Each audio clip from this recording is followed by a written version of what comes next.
At Nuremberg, the men who built the Third Reich sat in a courtroom and answered for what they had done. Göring took poison the night before his execution. Himmler bit a cyanide capsule the moment he was captured. Heydrich was already dead, killed by Allied agents in Prague. Most of the men at the top of the SS never made it to trial, but one did. Ernst Kaltenbrunner sat in that courtroom for months. He listened to the evidence. He heard the testimony. He saw the photographs. And through all of it, he denied everything. He had known nothing. He had ordered nothing. He was just an administrator, just a bureaucrat, just a man who happened to run the most feared intelligence and terror apparatus in the history of Europe. The judges at Nuremberg were not convinced. On October 16, 1946, Ernst Kaltenbrunner was hanged. He was the highest-ranking SS officer to face trial and execution at Nuremberg, the last senior man standing. And the story of how he got there, how a lawyer from Austria rose to become the most powerful SS man alive after Himmler, is one of the darkest in the entire history of the Third Reich. Ernst Kaltenbrunner was born in 1903 in Ried im Innkreis, a small town in Upper Austria. He came from a respectable middle-class family. His father was a lawyer, and Ernst followed him into the law, studying at Graz Technical University and qualifying as a lawyer in 1930. He was tall, heavily built, with a face marked by dueling scars that he had collected as a student, the kind of scars that in certain German and Austrian circles at that time were considered marks of honor, proof of masculinity and toughness. He did not look like a bureaucrat. He looked like exactly what he was, a man comfortable with violence, a man who had decided early that the world operated on force and that he intended to be on the side that had the most of it. He joined the Nazi Party and the SS in 1930, when both were still illegal in Austria. Like Globoknik, like many Austrian Nazis, he was drawn to the movement when it was dangerous to be part of it, which meant that when the movement came to power, he was recognized as someone who had been loyal from the beginning, before loyalty was safe or profitable. Through the early 1930s, Kaltenbrunner was involved in Nazi underground activity in Austria. He was arrested multiple times by Austrian authorities. He spent time in prison. He helped organize the Austrian SS, building it into an effective clandestine organization, even as the government tried to suppress it. He was patient, methodical, and completely ruthless about removing obstacles, human or institutional, that stood between him and his objectives. When Austria was annexed in 1938, Kaltenbrunner's moment arrived just as it had for Globoknik. He was appointed higher SS and police leader for the Danube region, essentially the senior SS authority for Austria. He oversaw the immediate persecution of Austrian Jews and political opponents that followed the Anschluss. The arrests, the beatings, the seizures of property, the first deportations, all of it happened under his authority. But Kaltenbrunner was still a regional figure, important but not at the center of things.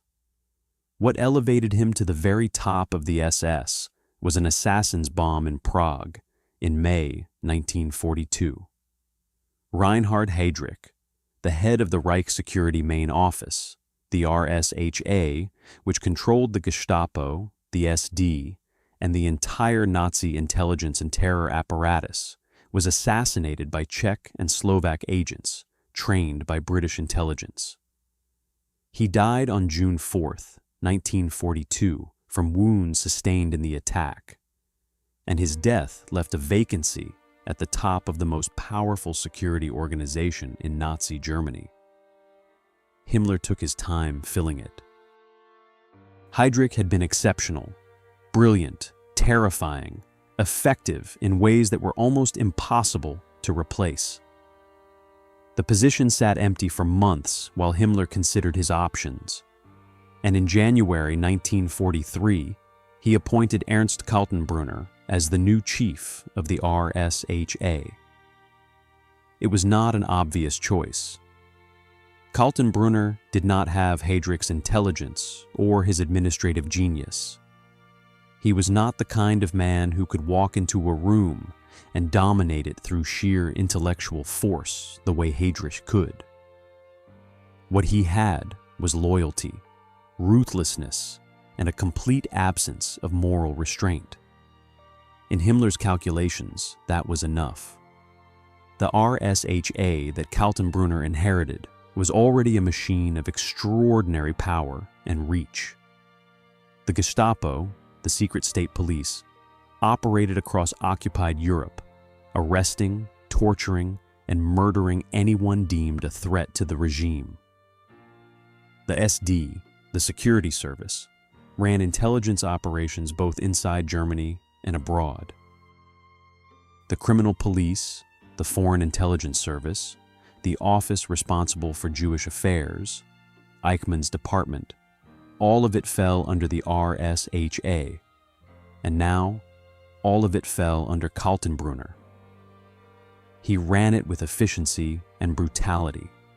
Under his leadership, the deportation of Jews from across Europe to the death camps accelerated. The Gestapo's operations expanded. The reprisals against resistance movements became more savage. When the July 20th plot against Hitler failed in 1944, it was Kaltenbrunner's apparatus that hunted down the conspirators, interrogated them, and delivered them to the People's Court and the executioner. There is something important to understand about Kaltenbrunner's role that distinguishes him from some of the other men we have covered on this channel. He was not a battlefield commander. He was not leading men in combat. He was running a terror state from behind a desk, signing orders, reading reports, making decisions about who lived and who died based on files and memos. The distance between the man at the desk and the man pulling the trigger was often thousands of kilometers, but the connection was direct. Without the order, the trigger does not get pulled. Kaltenbrunner signed orders, many orders, orders authorizing the execution of prisoners of war, orders for the murder of concentration camp inmates as Allied forces approached, orders for the killing of escaped prisoners. As the war entered its final phase in 1944 and 1945, as Germany's defeat became inevitable, the killing actually accelerated under Kaltenbrunner's watch. There was a frantic quality to it, a determination to complete the ideological mission, even as the military situation collapsed completely around them. In the final weeks of the war, Kaltenbrunner was in Austria, still trying to function, still issuing orders for an apparatus that was disintegrating. He was one of the last senior Nazi leaders to accept that the war was finished. And when he finally accepted it, his response was the same as almost every other senior Nazi. He tried to run. He fled into the Austrian Alps.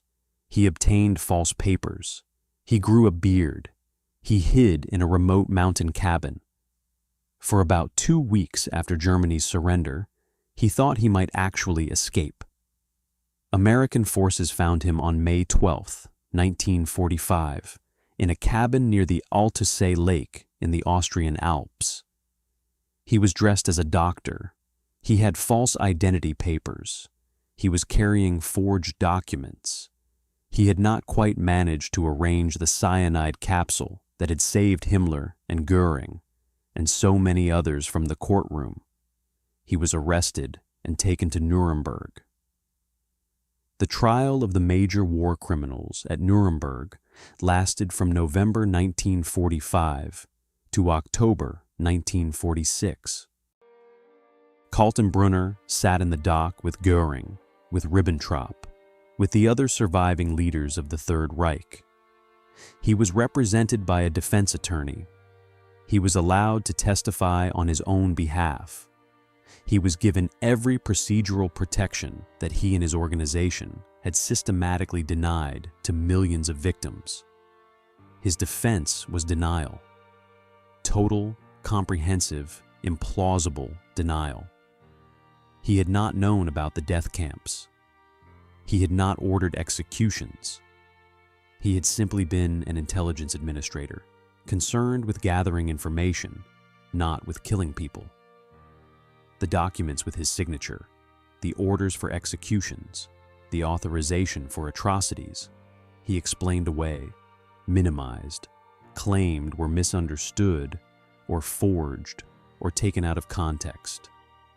The prosecutors had documents, they had witnesses, they had the records of his own organization, captured largely intact when Germany collapsed. They had Eichmann's reports going to Kaltenbrunner's office. They had execution orders bearing his signature. They had testimony from survivors of camps whose death had been authorized at the RSHA level. They had, in short, an overwhelming case. The tribunal found him guilty on 2 counts: war crimes and crimes against humanity.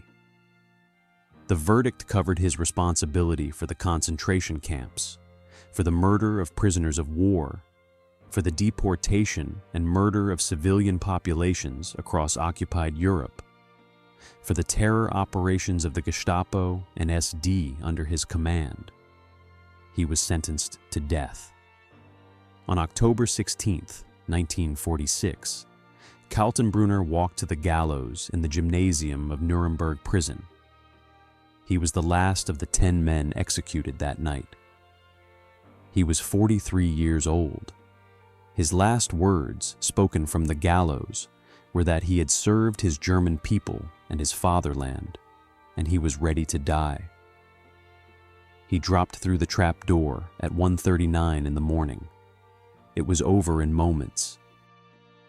The men who had done more than him, Himmler above all, who had built the entire SS apparatus and made all of it possible, had escaped the gallows with cyanide.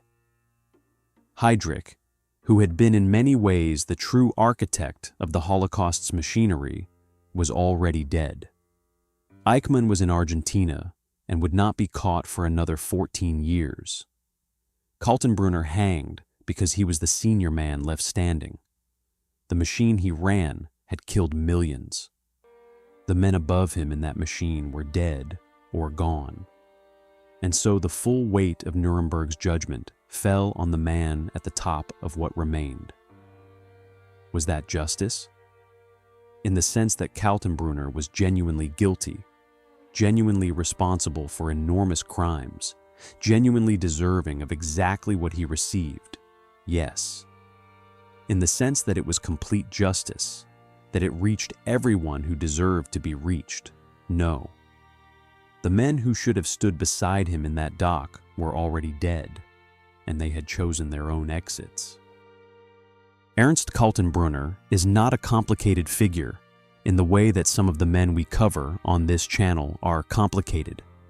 He was not a brilliant commander with a moral failure somewhere in his record.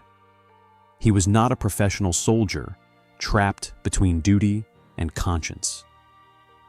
He was a man who ran a terror apparatus, who signed death orders, who oversaw the deportation and murder of enormous numbers of people, and who denied all of it to the end. The Nuremberg tribunal looked at the evidence and made its judgment. And on a cold morning in October 1946, Ernst Kaltenbrunner became the highest-ranking SS officer to be executed for his crimes. He was the last senior man standing. And Nuremberg made sure he did not remain standing for long. Thank you for watching. If this video gave you something to think about, hit the like button. It helps this channel reach people who need to hear these stories. Subscribe because we go this deep every single week and we never look away from the difficult ones. Drop a name in the comments if there is someone from this era you want us to cover next. We read every single comment. See you in the next video.